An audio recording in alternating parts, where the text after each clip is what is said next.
जय हिंद साथियों, आज हम इम्पोर्टेंट बात करने वाले हैं सीटेट 2022-23 या जब भी आप सीटेट देते हैं या कोई भी देते हैं, ये मैथ का कॉन्सेप्ट है, मैथमेटिक्स का।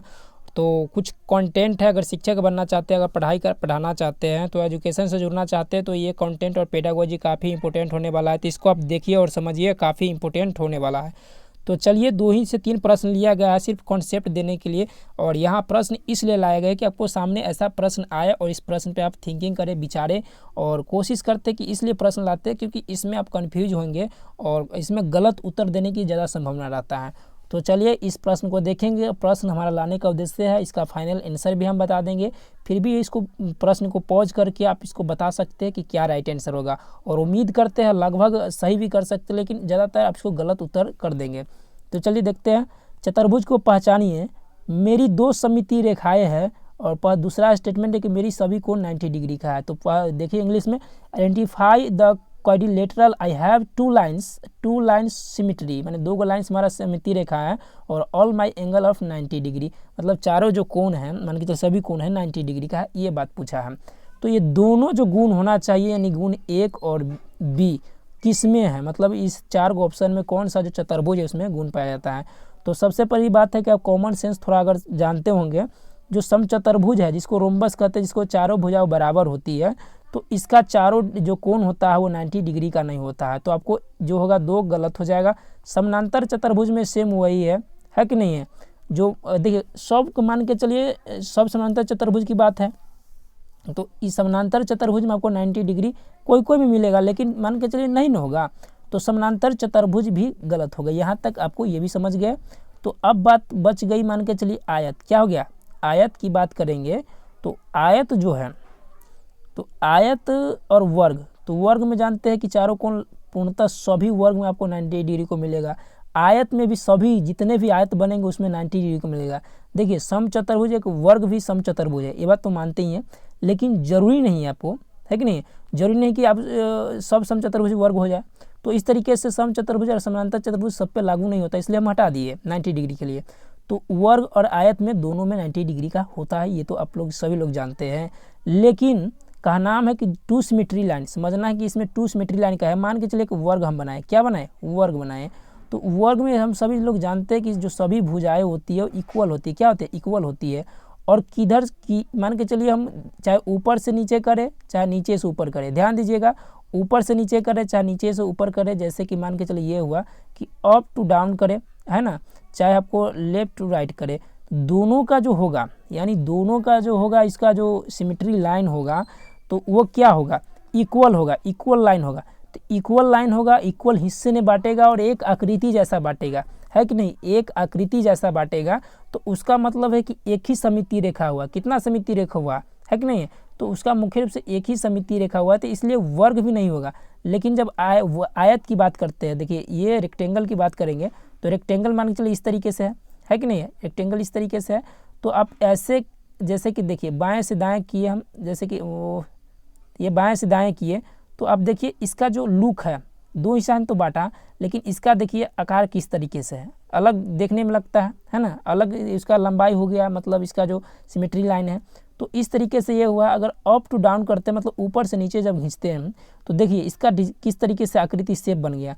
तो इस तरीके इसका 2 सिमेट्री लाइन हुआ, चारों कोण भी आपको 90 डिग्री का होता है। तो इस तरीके से राइट आंसर 3rd हो जाएगा। ऑफिशियल यही है, आप कॉन्सेप्ट बताएंगे कि किस कॉन्सेप्ट पे आपको अलग करते हैं। जैसे कि मान के चलिए एच है, ये एच हुआ, क्या हुआ, एच हुआ, और इसका एच ऐसा है। एक तो आप ऐसे काट रहे हैं, ठीक है, एक बीच से काट रहे हैं, तो इसका लुक अलग हुआ कि नहीं हुआ, और इसका लुक अलग हुआ कि नहीं। इसका 2 सिमेट्री लाइन है ना, एक तो क्षैतिज भी है और वर्टिकल भी है, मैंने ऊपर से नीचे भी।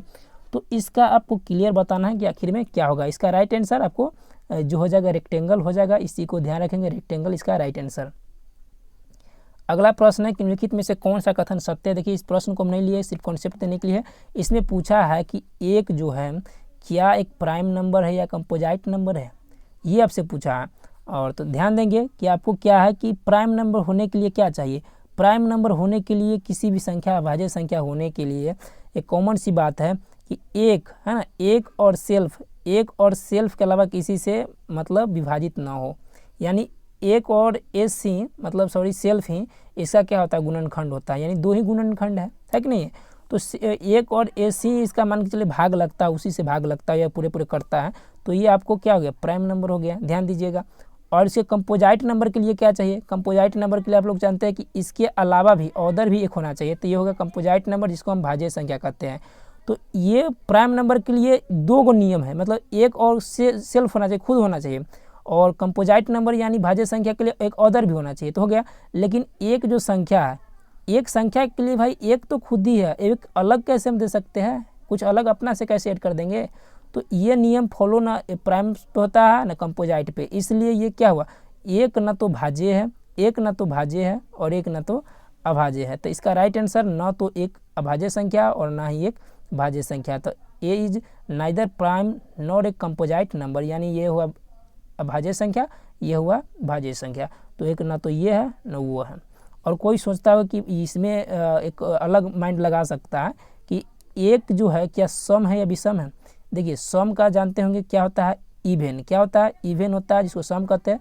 तो एक सम नहीं हो सकता क्योंकि ये ओड है, ओड क्यों है, क्योंकि 2 से विभाजित नहीं होता है, तो एक तो ओड है, एक तो ओड है, ये कन्फर्म है। और जैसे कि 2 हो गया तो 2 क्या होगा, इवेन हो जाएगा। तो ये अलग कॉन्सेप्ट था, ये अलग कॉन्सेप्ट है, इसी को ध्यान रखेंगे। अगला है कि बैन हिले के अनुसार ज्यामितीय विवेचना के स्तरों को सही क्रम को निरूपित करना है। तो आपको देख सकते हैं which of the following represents the correct sequence of geometrical reasoning या ज्योमेट्रिकल थिंकिंग कह सकते हैं, डायरेक्टली पूछा जाता है बैन हिले। देखिए इनके कॉन्सेप्ट के अनुसार यही कहना है कि कोई भी बच्चों का जो क्रमबद्ध किसी भी आपको जो ज्योमेट्रिकल शेप है कैसे डेवलप होता है, उसके बारे में कैसे जानकारी होता है, कब उसका सूत्र आता है, कैसे शेप को पहचानता है, कैसे प्रॉपर्टीज का गुण आता है, कैसे अलग से मैंने उसको बनाना स्टार्ट कर देता है, यही का नाम था बैन हिले का। देखिए ये उम्र से नहीं होता है, ये जरूरी नहीं कि उस उम्र में आएगा, लेकिन एक क्रम से होगा, एक सीक्वेंस होगा, मतलब अनुभव होगा। पहले बच्चा ये चीज़ जान जाए कि पहले मान के चलिए दाल में क्या पहले नमक डालना चाहिए, पानी, तो इस सब की जो कॉन्सेप्ट है ना, पहले इस तरीके जो कॉन्सेप्ट होगा क्रमबद्ध, कॉन्सेप्ट क्रमबद्ध होगा।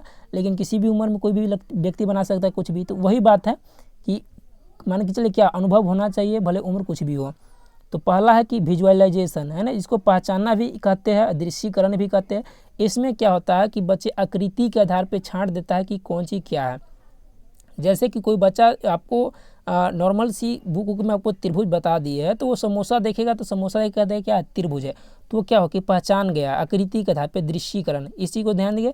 और ये लेवल 0 हुआ, क्या हुआ, लेवल 0, ध्यान दीजिए क्योंकि लेवल ये स्तर दिया था 5 लेकिन शुरू किया 0 से लेकर, तो लेवल 0 विजुअलाइजेशन, जिसको पहचाना है, दृश्यीकरण कहते हैं। इसमें आकृति के आधार पे छांट लेता है। लेवल 1 की बात करेंगे तो एनालिसिस, एनालिसिस में विश्लेषण में क्या होता है कि प्रॉपर्टीज के आधार पे, गुणों के आधार पे छांट लेता है। तो ये आपको जैसे कि आयत के क्या गुण होता है, आमने सामने की भुजा बराबर होती है कि नहीं है, तो इस तरीके से यह वर्ग क्या है तो चारों भुजा बराबर होती है, तो उसको जब प्रॉपर्टी के आधार पे छांट देता है तो वो होता है एनालिसिस। ये आपको लेवल 1 हुआ। लेवल 2 आते तो रिलेशनशिप आता है, और इसको इनफॉर्मल डिडक्शन भी कहा जाता है। इनफॉर्मल डिडक्शन ध्यान दीजिएगा, इनफॉर्मल डिडक्शन कहा जाता है। तो ये चीज़ आपको पूछा है। तो रिलेशनशिप में क्या होता है कि बच्चे 2 आकृतियों के बीच संबंध बनाना स्टार्ट कर देते हैं। जैसे कि बच्चा समझ लेगा कि एक वर्ग आयत भी हो सकता है ना, लेकिन आयत वर्ग नहीं हो सकता है, तो क्या कि एक संबंध बनाना स्टार्ट कर दिया कि इसको चारों भुजा वर्ग की बराबर है, चारों भुजा वर्ग की बराबर है, और आयत के भी तो आमने सामने की भुजा बराबर होना चाहिए, तो मैच करता है कि नहीं। लेकिन इसका तो आमने सामने की भुजा नहीं बराबर है, तो इसलिए आयत वर्ग नहीं हो सकता, लेकिन वर्ग आयत हो सकता है। इस तरीके से जब रिलेशनशिप बनाएगा तो ये लेवल 2 में आ जाएगा, यानी रिलेशनशिप में आ जाएगा। अगला होता है डिडक्शन, जिसको फॉर्मल डिडक्शन भी माने फॉर्मल डिडक्शन भी कहते हैं, है ना। तो इसमें होता है निगमन, क्या इसको निगमन कहेंगे। निगमन में बच्चा उसका क्या होता है, फार्मूला का यूज करना शुरू करे, पाइथागोरस का फार्मूला, लंबाई गुणे चौड़ाई आयत का क्षेत्रफल, कुछ भी ऐसा हो, तो फार्मूला का जो खोज करना स्टार्ट, खोज का मतलब डायरेक्ट तो नहीं कर सकता, लेकिन उसका यूज करना स्टार्ट कर देगा सही से, तो डिडक्शन में आ जाएगा। स्वयं सिद्ध का मतलब होता है अपने माइंड की सोच पे किसी तरह के नए विचार क्रिएट करने लगा, नई आकृति का कुछ शोध करने समझ करने लगा, तो ये एक्जियोमेट्रिक हो जाएगा। ये बहुत पूछा गया है, इसको राइगेड भी कहते हैं, RIGD भी कहा जाता है, इसको रिजिड भी कहते हैं, राइगेड भी, कुछ भी कह सकते हैं, देख सकते हैं। तो एक्जियोमेट्रिक होता है, लास्ट होता है। तो ये लेवल 4 होता है, लेवल 0, लेवल 1, लेवल 2 और लेवल 3, लेवल 4। तो ये सभी वैन हिले का था और ये सारे इम्पोर्टेंट हैं। तो इसी उम्मीद के साथ आज का मैथ का कुछ पेडागोजी और कुछ कंटेंट प्रश्न था, और हमारा उद्देश्य था कि प्रश्नों का लाना। तो अगर प्रश्न अच्छा लगा हो, अगर प्रश्न में आप फंस चुके हैं, तो ऑफिशियल आंसर की को चेक कर सकते हैं। अगर वीडियो पसंद आए, चैनल से जुड़ना चाहते हैं तो सब्सक्राइब कीजिए, अन्य भी वीडियो आपको मिल जाएगा। Thank you, Vande Mataram.